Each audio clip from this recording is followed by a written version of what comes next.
नमस्कार दोस्तों कल तक भारत और अमेरिका एक दूसरे को स्ट्रेटेजिक पार्टनर कह रहे थे। फिलहाल देखिए अचानक जो अमेरिका ने भारत के ऊपर 25% एक्स्ट्रा टैरिफ लगाया है, उसकी वजह से दोनों देशों के बीच में जो रिलेशन है वो बहुत ज्यादा खराब हो चुकी है। दोस्तों क्या ये सिर्फ एक ट्रेड वार है या फिर अमेरिका की कोई नई जियोपॉलिटिकल चाल है? यूएसए द्वारा भारत के ऊपर लगाए गए इस एक्स्ट्रा टैरिफ की वजह से भारत को कितना नुकसान होगा? अमेरिका ने ये जो टैरिफ है ये भारत के ऊपर लगाया है क्यों? और क्या पहले भी भारत के ऊपर अमेरिका ने जो है इस तरह के टैरिफ या फिर दूसरे प्रतिबंध लगाए?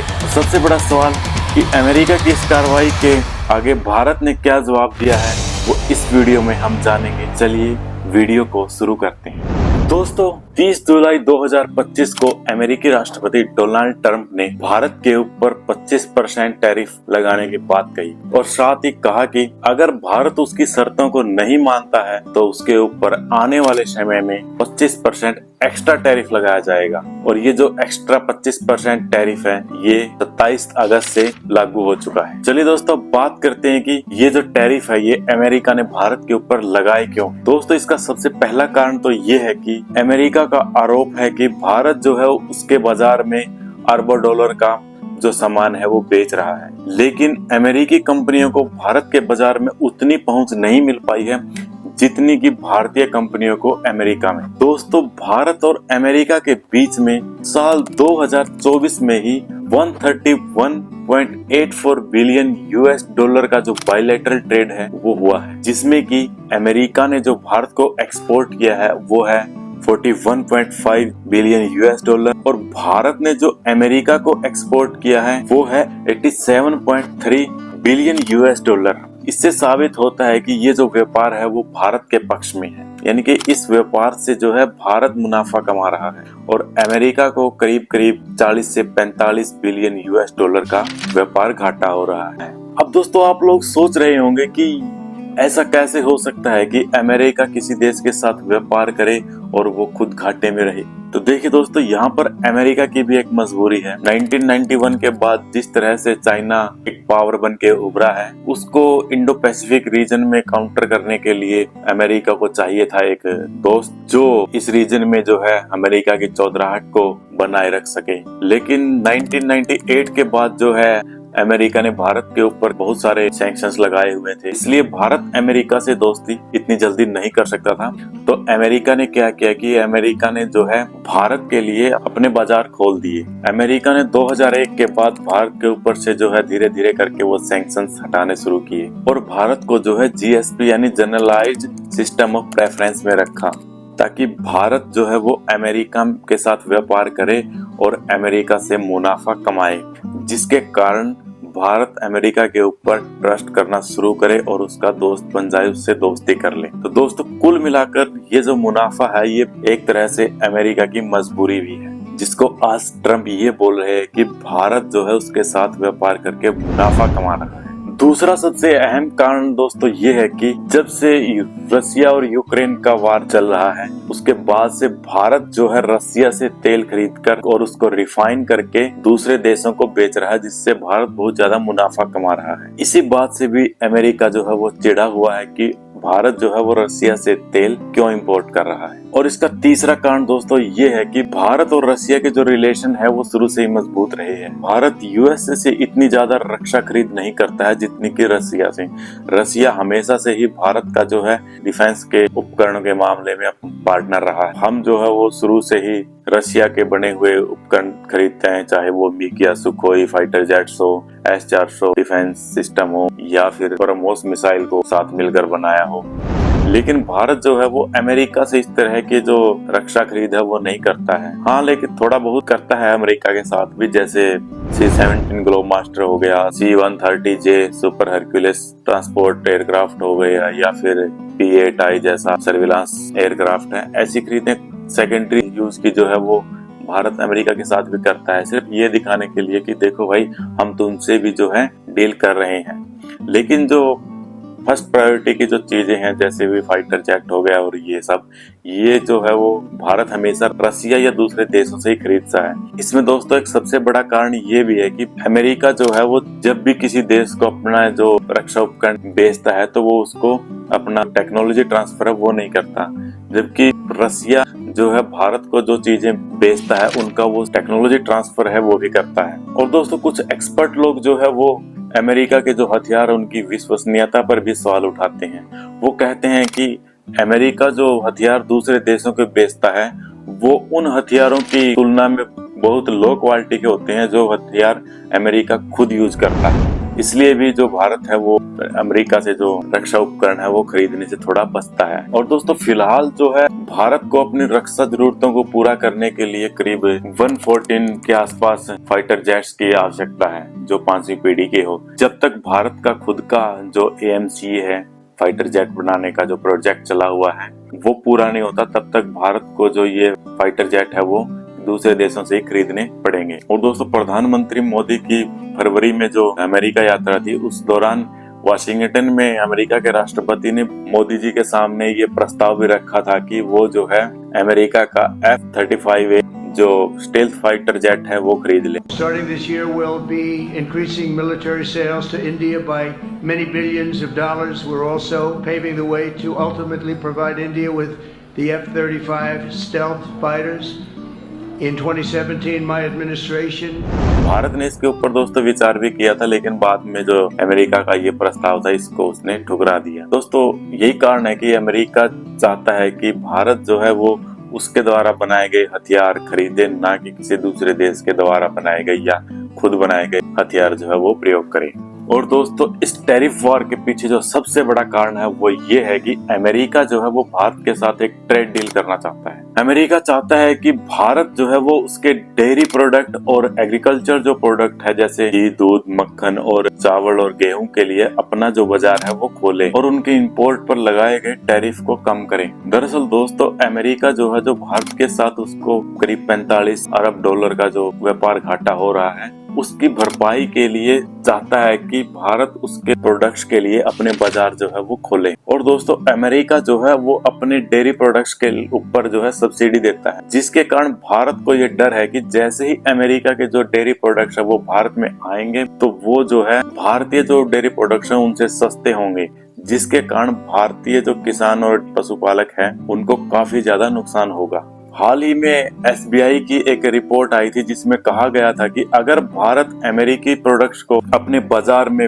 बेचने की इजाजत देता है तो भारत के जो डेयरी प्रोडक्ट्स हैं उनके जो दाम है वो 15% तक कम हो जाएंगे और इससे किसानों को जो है हर साल 1.03 लाख करोड़ रुपए का नुकसान होगा।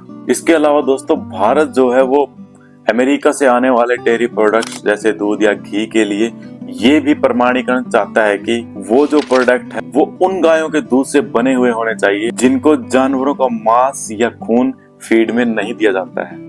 दरअसल दोस्तों बहुत सारे वेस्टर्न कंट्रीज में ज्यादातर क्या होता है कि गायों को फीड में जो है घास ना देकर ये मांस या खून से बने हुए फीड ही दी जाती है। इसलिए ये एक प्रकार से भारत में जो है वो धार्मिक मुद्दा भी बन सकता है। इसके साथ दोस्तों अमेरिका चाहता है कि भारत के बाजार में उसका अनाज जैसे गेहूं और चावल भी बिके, भारत उनके ऊपर से भी जो टैरिफ है वो कम करे। लेकिन दोस्तों इसके पीछे भारत सरकार को डर ये है कि भारत में जो किसान है उनके पास 1 या 2 एकड़ ही जमीन है, जबकि इसके उल्टा अमेरिका में जो है एक किसान के पास करीब सैकड़ों या हजारों एकड़ जमीन है। और दूसरा अमेरिका में जो है वो पॉपुलेशन इतनी ज्यादा नहीं है, उसके पास पॉपुलेशन कम है और अनाज की जो पैदावार है वो ज्यादा है। इसलिए भारत में अगर उसका जो अनाज है वो आकर सीधा बिकता है तो वो सस्ते रेटों पर बिकेगा, जिसके कारण भारत का जो 1-1, 2-2 एकड़ वाला जो किसान है उसका द्वारा जो पैदा किया गया अनाज है वो उस अनाज का मुकाबला नहीं कर पाएगा। भारतीय जो किसान है वो इतने सस्ते रेटों पर अपना अनाज नहीं बेच सकेंगे और वो हो सकता है अपने अनाज की जो पैदावार है वो बंद कर दें। और दोस्तों जैसे ही ये फिर अनाज की पैदावार भारत के किसान कम करेंगे या बंद करेंगे तो फिर क्या होगा कि अमेरिका जो है एकदम से ही अपने अनाज के जो रेट है वो बढ़ा सकता है। और बहुत ज्यादा मुनाफा कमा सकता है, तो सोचिए इससे कितना ज्यादा नुकसान होगा। और इसके विपरीत उल्टा भारत के जो किसान हैं वो हमेशा यही मांग करते रहते हैं कि सरकार जो है उनके अनाज के रेट जो है वो बढ़ाए। और शायद इसीलिए जब ट्रम्प ने ये भारत के ऊपर टैरिफ लगाए तो उसके बाद प्रधानमंत्री मोदी ने ये सब बोला था। अपने किसानों के, पशुपालकों के और मछुआरे भाई बहनों के हितों के साथ कभी भी समझौता नहीं करेगा। और मैं जानता हूं व्यक्तिगत रूप से मुझे बहुत बड़ी कीमत चुकानी पड़ेगी। अब दोस्तों जैसे ही ये 50% जो टैरिफ अमेरिका ने भारत के ऊपर लगाया है, तो चलिए बात करते हैं कि इससे भारत को नुकसान क्या क्या होंगे। इससे होगा क्या कि अमेरिका में जो भारतीय सामान बिक रहा है वो महंगा हो जाएगा और वो जो दूसरे देशों के जो सेम प्रोडक्ट है उनके सामने भारत के जो प्रोडक्ट है वो कंपटीशन में कमजोर पड़ जाएंगे। भारत जो अमेरिका को सबसे ज्यादा एक्सपोर्ट करता है उनमें textile, gem and jewellery, auto parts, IT services और फार्मा शामिल है। और जैसे इन प्रोडक्ट्स की जैसे भारतीय टेक्सटाइल की कीमत अमेरिका में बढ़ेगी तो वियतनाम और बांग्लादेश जैसे जो देश हैं वो इस चीज का फायदा उठाएंगे, क्योंकि उनके जो प्रोडक्ट है टेक्सटाइल के वो अमेरिका के बाजार में भारतीय जो प्रोडक्ट्स है उनसे सस्ते बिकेंगे। और इस टैरिफ के बढ़ने से भारत में जो है SME यानी लघु एवं मध्यम जो उद्योग है उसको भी बहुत सारी परेशानियों का सामना करना पड़ सकता है। इसके कारण इनके जो मैनेजमेंट में है उसमें बहुत सारी चुनौतियां आ सकती हैं, जिसके कारण कुछ लोगों की नौकरियां जा सकती है। इसके साथ साथ दोस्तों सूरत या मुंबई जैसे ज्वेलरी के जो हब हैं इनके ऊपर भी जो है बहुत ज्यादा बुरा असर पड़ने वाला है। ऑटो पार्ट्स इंडस्ट्री को भी बहुत बड़ा झटका लगने वाला है, क्योंकि इसका भी अमेरिका के साथ करीब $7 अरब का व्यापार जुड़ा हुआ है। दूसरा, फार्मा जो कंपनियां हैं भारतीय उनके लिए भी जो है दिक्कतें पैदा हो सकती है। इसके साथ साथ दोस्तों अनुमान बताते हैं कि यदि अमेरिका में भारतीय जो प्रोडक्ट है उनकी मांग में अगर 50% की भी कमी आती है, भारत का जो इंपोर्ट है वो करीब $40 बिलियन तक घट जाएगा। और साल 2026 की जो भारत की GDP की वृद्धि दर है उसमें करीब 1% का नुकसान हो सकता है। और इसके अलावा सबसे बड़ी बात जो है वो भारतीय जो करेंसी है रुपया, उसका अवमूल्यन भी हो सकता है, यानी रुपए की जो वैल्यू है वो और ज्यादा कम हो सकती है।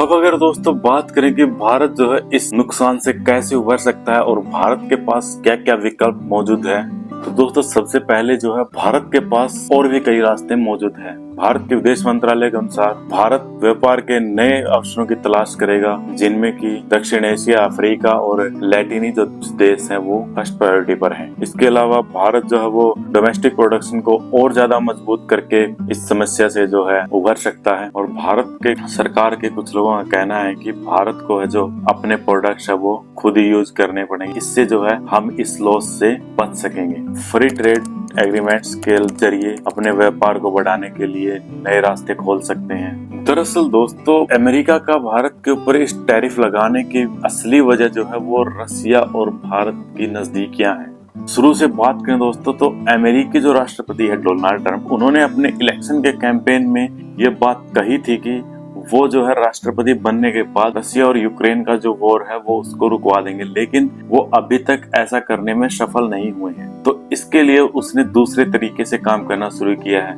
जैसे कि भारत रूस के नजदीक है और उससे तेल खरीद रहा है। वो चाहता है कि भारत के ऊपर अगर दबाव बनाए तो भारत जो है वो रसिया को जाके समझाएगा, जिसके कारण शायद हो सकता है रसिया जो है वो वॉर को रोकने के लिए मान जाए। लेकिन दोस्तों यहीं पर अमेरिका का जो है वो दोहरा चरित्र भी निकलकर सामने आता है, क्योंकि दोस्तों भारत अकेला ही ऐसा देश नहीं है जो रसिया से कच्चा तेल खरीद रहा है। चाइना भी जो है वो भारत के अलावा रसिया से बहुत ज्यादा मात्रा में तेल खरीदता है। लेकिन ये जो टैरिफ है ये अमेरिका ने चाइना के ऊपर नहीं लगाए हैं। अमेरिका ने चाइना के साथ भी ऐसा करने की कोशिश की थी, लेकिन चाइना ने जो है वो जवाब में अमेरिका के ऊपर भी बहुत सारे टैरिफ लगा दिए थे, जिसके कारण अमेरिका इतना ज्यादा चाइना के खिलाफ नहीं हुआ है। और इस बारे में जब यूएसए के ट्रेजरी सेक्रेटरी जॉन बेसेंट से पूछा गया तो उन्होंने कहा कि भारत और चाइना का जो मामला है वो अलग अलग है। चाइना जहां पर यूक्रेन कॉन्फ्लिक्ट से पहले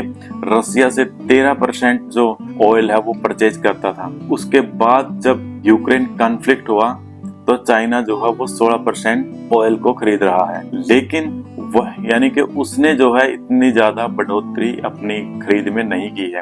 लेकिन वहीं जो भारत यूक्रेन कॉन्फ्लिक्ट से पहले 1% भी तेल रसिया से नहीं खरीदता था, वो यूक्रेन कॉन्फ्लिक्ट के बाद में 42% जो तेल है वो रसिया से खरीदने लगा है। इसलिए इंडिया जो है वो चाइना से अलग स्थिति में है और इंडिया जो है वो बहुत ज्यादा मुनाफा कमा रहा है। और इसके साथ ही उन्होंने भारत के आम लोगों की सहानुभूति लूटने की भी कोशिश की। उन्होंने कहा कि भारत जो तेल रसिया से खरीदता है उसको रिफाइन करके वो जो बेचता है, तो इसमें कुछ ही जो बिजनेस में जुड़ी हुई फैमिलीज है वो ये काम कर रही है और वो बहुत ज्यादा मुनाफा कमा रही है, यानी बहुत ज्यादा अमीर हो रही है। और इससे पहले अमेरिकी जो विदेश मंत्री है मार्को रूबियो, उन्होंने भी कहा था कि अगर चाइना के ऊपर रशियन ऑयल शिपमेंट्स और उसकी रिफाइनरी के ऊपर बैन लगाया जाता है तो इसका जो सीधा असर है वो ग्लोबल ऑयल मार्केट पर पड़ेगा। तो दोस्तों देखिए, यहीं पर खुद यूएसए के जो लोग हैं वो ये चीजें बोल रहे हैं और यही काम तो भारत कर रहा था। दरअसल दोस्तों, ट्रंप ने जो है भारत को चाइना की बजाय सॉफ्ट टारगेट समझा और उन्होंने समझा कि भारत जो है आसानी से दबाव में आ जाएगा और उसकी जो शर्तें हैं वो मान लेगा। इसलिए यहाँ पर ये जो दोहरा मापदंड है ये अपनाया जा रहा है। और दोस्तों, जैसे ट्रंप ने भारत के ऊपर ये टैरिफ लगाने की घोषणा की थी, उसके अगले ही दिन भारत के जो एनएसए है अजीत डोभाल, उन्होंने रसिया की यात्रा की और राष्ट्रपति पुतिन से भी मुलाकात की। अब कयास तो ये लगाए जा रहे थे कि भारत जो है वो शायद इन टैरिफ से दबाव में आ गया है और वो रसिया को समझाने की कोशिश कर रहा है कि वॉर को रोक दो, और इसीलिए इंडिया ने जो है अपने एनएसए को रसिया भेजा है। वहां जाकर डोभाल साहब ने कहा कि वो तो रसिया इसलिए आए हैं कि आने वाले समय में जो राष्ट्रपति पुतिन है वो भारत की यात्रा करने वाले हैं, उसी यात्रा की जो डेट है वो फाइनल करने के लिए वो यहाँ पर आए हुए हैं। और इस विजिट से जो है ये साफ हो गया था कि भारत जो है वो अपने पुराने दोस्त के साथ खड़ा है, वो उसका साथ छोड़ने वाला फिलहाल नहीं है। और इसके बाद दोस्तों, भारत में जो रसिया के उप राजदूत हैं रोमन बाबुस्किन, उन्होंने कहा था कि अगर भारत को अमेरिकी बाजार में सामान बेचने में अब दिक्कत हो रही है तो वो अपना जो सामान है वो रसिया में बेच सकता है। रसिया अपने बाजार भारत के सामान के लिए खोल रहा है। रसिया जो है वो कम कीमतों पर ही भारत को जो तेल बेच रहा है उसको जारी रखेगा और इसके साथ साथ भारत जो है इस तेल के बदले में रुपए में ही रसिया को भुगतान करेगा। इसके साथ साथ दोस्तों, ट्रंप के टैरिफ वॉर से जो वैश्विक समीकरण है वो भी बदल गए हैं। रसिया, चाइना और इंडिया की जो तिकड़ी है वो भी उभर कर अब सामने आ रही है। प्रधानमंत्री मोदी जो है वो 6 साल के बाद चाइना की यात्रा करने वाले हैं। भारत और चाइना जो है वो अपने डिस्प्यूट भूलकर एक दूसरे के करीब आ रहे हैं। लेकिन दोस्तों, भारत की जो सिचुएशन है वो फिलहाल बहुत ज्यादा कॉम्प्लिकेटेड है। रक्षा सौदों में रसिया जो है वो भारत का एक मुख्य पार्टनर है, जिसके कारण अमेरिका के साथ उसके जो फिलहाल रिश्ते हैं वो बहुत तनावपूर्ण हो चुके हैं। और दूसरी तरफ चाइना भी जो है वो भारत की तरफ दोस्ती का हाथ बढ़ा रहा है। अमेरिका के साथ ट्रेड वॉर के चलते चाइना ने जो है वो भारत को जो रेयर अर्थ एलिमेंट के ऊपर लगी रोक को भी हटा लिया है। दोस्तों, rare earth element advance technique के लिए बहुत ज्यादा जरूरी है। ये स्मार्टफोन, इलेक्ट्रिक व्हीकल से लेकर विंड टर्बाइन और रक्षा जो प्रणालियां हैं उनमें बहुत ज्यादा उपयोग किए जाते हैं। लेकिन दोस्तों, चाइना की इस दरियादिली से भारत को बहुत ज्यादा खुश नहीं होना चाहिए, क्योंकि ये जो है ये चाइना की जियोपॉलिटिक्स और आर्थिक सच्चाई को दिखाता है। ये दिखाता है कि भारत जो है वो कुछ महत्वपूर्ण सामानों के लिए चाइना के ऊपर कितना डिपेंड है। चाइना कभी भी अपनी रणनीतिक जरूरतों को पूरा करने के लिए भारत की इस निर्भरता को हथियार के रूप में प्रयोग कर सकता है। वो जियोपॉलिटिकल माहौल के हिसाब से ये जो रेयर अर्थ एलिमेंट्स या फर्टिलाइजर है इनकी आपूर्ति को रोक सकता है या चालू रख सकता है। और भारत अपनी जो रेयर अर्थ में एलिमेंट्स है उनकी जरूरतों का बहुत ज्यादा हिस्सा चाइना से ही इंपोर्ट करता है। इसलिए भारत के लिए परिणाम बहुत ज्यादा गंभीर हो सकते हैं। किसी भी तरह की रुकावट, चाहे वो स्थायी हो या अस्थायी हो, एनर्जी से लेकर इलेक्ट्रॉनिक्स, मैन्युफैक्चरिंग और डिफेंस प्रोडक्शन तक को पंगु बना सकती है। और सरकार ने हाल ही में लोकसभा में बताया भी था कि भारत चाइना के अलावा जो है वो मोजाम्बिक, पेरू जैसे देशों के साथ भी समझौते कर रहा है। भारत और रसिया भी रेयर अर्थ एलिमेंट्स की रिफाइनिंग के लिए जो मौके है वो तलाश कर रहे हैं।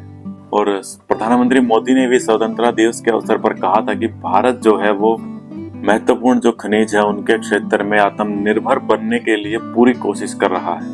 पूरे देश में 1200 से ज्यादा जगहों पर इन एलिमेंट्स को खोजने के लिए अभियान चलाए हुए हैं। दोस्तों, चाइना की दोस्ती से हम भली भांति वाकिफ हैं। उसने पास्ट में जो कुछ किया है, वो चाहे हिंदी चीनी भाई भाई का नारा देकर 62 का युद्ध हो, या फिर आए दिन भारतीय जो सीमा है उसमें घुसपैठ करनी हो, या इसके अलावा भारत और पाकिस्तान की लड़ाई में पाकिस्तान को हथियार बेचने हो। अमेरिका के साथ बिगड़ते रिश्तों के बीच में भारत का चाइना की तरफ झुकाव गलत भी साबित हो सकता है। भारत चाइना पर गलत दांव भी लगा रहा हो, शायद हो सकता है। इसके लिए भारत को अपनी विदेश और आर्थिक नीति में बहुत ज्यादा सावधानी बरतने की जरूरत है। लेकिन दोस्तों, जियोपॉलिटिक्स में कोई भी परमानेंट दुश्मन नहीं होता, कोई भी परमानेंट दोस्त नहीं होता। माहौल और अपने नेशनल इंटरेस्ट के हिसाब से यहाँ सब कुछ बदलता रहता है। तो इसलिए उम्मीद करते हैं कि भारत की जो चाइना के साथ ये दोस्ती है ये अच्छे माहौल में ही आगे बढ़े। भारत के केंद्रीय वाणिज्य मंत्री पीयूष गोयल ने कहा था कि भारत और चाइना के बीच जो ये साझेदारी है ये अमेरिका ट्रेड डील से अलग है। चीन के प्रति जो भारत की नीति है इसके ऊपर मौजूदा जो हालात है उनका कोई लेना देना नहीं है। जैसे ही गलवान वैली में जो झड़प हुई थी उसके बाद में दोनों देशों ने जो है वो मुद्दे को सुलझा लिया था और सीमा विवाद के मुद्दों पर कुछ जगह पर सहमति बन गई थी। चलिए दोस्तों, अब बात करते हैं कि इस तरह की जो हरकत है, जो सैंक्शंस इंडिया के ऊपर अमेरिका ने लगाए हैं, वो पहली बार लगाए हैं या फिर इससे पहले भी अमेरिका ऐसी जो हरकतें हैं वो कर चुका है। दोस्तों, 1960 के अंदर जो है इंडिया और अमेरिका के बीच में एक समझौता हुआ था जिसको PL 480 कहा जाता है। इसके तहत अमेरिका जो है वो भारत को अनाज भेजता था, क्योंकि दोस्तों उस दौर में भारत के पास इतना अनाज पैदा नहीं होता था कि वो अपनी खुद की जरूरतों को भी पूरा कर सके। और जैसे ही 1964 में भारत के ऊपर अनाज का संकट आया तो अमेरिका ने अनाज जो है वो भेजा भी। लेकिन दोस्तों, जैसे ही 1965 में भारत और पाकिस्तान की जंग शुरू हुई, उस दौरान पाकिस्तान ने जो है जमकर इंडिया के खिलाफ अमेरिकी हथियारों का प्रयोग किया। इसके बावजूद फिर भी जब भारतीय जो सेना है उसने जो है लड़ाई में बढ़त बना ली थी, इसलिए अमेरिका ने जो है युद्ध को रोकने के लिए भारत के ऊपर दबाव बनाया और भारत के ऊपर आर्थिक प्रतिबंध लगा दिए। और इसके बाद जो जहाज अमेरिका के अनाज लेके भारत के समुद्र तट पर आए हुए थे उनको भारत की समुद्री सीमा से 15 किलोमीटर से वापस अमेरिका बुला लिया गया था। इस घटना के बाद उस समय के प्रधानमंत्री श्री लाल बहादुर शास्त्री ने कहा था कि भारत जो है वो कभी भी अपने आत्मसम्मान के साथ समझौता नहीं करेगा। उन्होंने अनाज के इस संकट से उभरने के लिए भारतीयों से एक अपील की कि वो हफ्ते में कम से कम एक दिन का उपवास जरूर रखें। इसके बाद दोस्तों, जब भारत ने 18 मई 1974 को पोखरण में अपना पहला परमाणु परीक्षण किया और भारत जो है दुनिया का छठा ऐसा देश बन गया जिसके पास परमाणु शक्ति थी, इस बात से अमेरिका जो है वो बहुत नाराज हुआ और उसने भारत के ऊपर 30 साल के लिए प्रतिबंध लगा दिए, जिसके कारण भारत किसी भी देश से परमाणु तकनीक और परमाणु सामग्री नहीं खरीद सकता था। लेकिन दोस्तों, भारत इन प्रतिबंधों से घबराया नहीं, बल्कि भारत और भी मजबूती से उभरा। उसने और ज्यादा मजबूत परमाणु हथियार बनाए, बैलिस्टिक मिसाइल बनाई और अपनी अंतरिक्ष क्षमताओं को बढ़ाया। और इन सब के बाद दोस्तों, जब 11 और 13 मई 1998 को भारत में पोखरण में ही दोबारा से 5 परमाणु परीक्षण और किए, और वो भी अमेरिकी सैटेलाइट्स को चकमा देकर, तो अमेरिका इस बात से बहुत ज्यादा बौखला गया था। उसने भारत के ऊपर बहुत ज्यादा प्रतिबंध लगा दिए थे।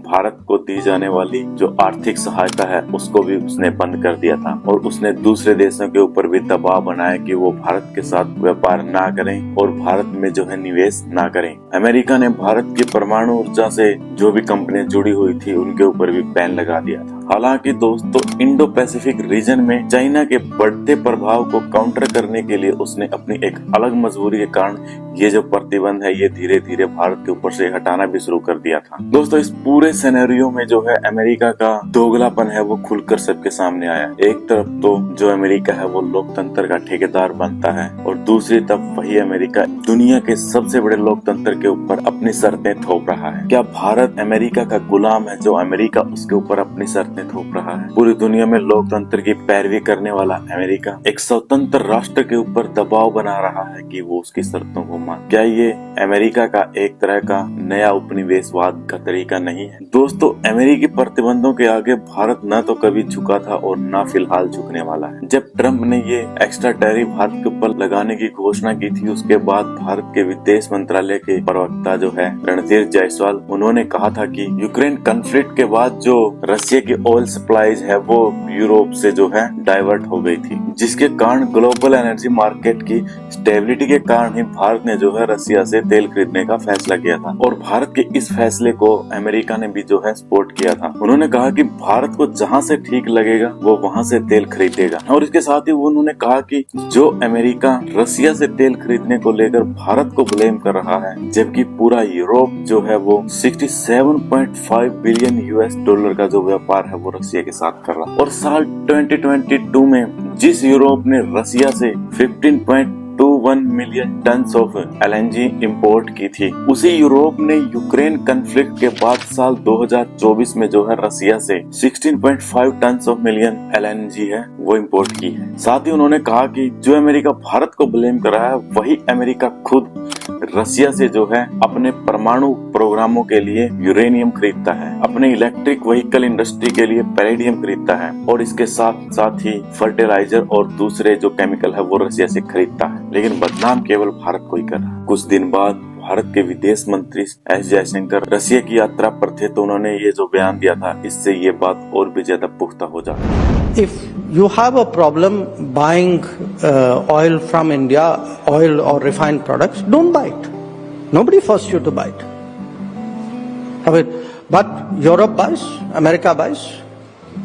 So you don't like it, don't buy it.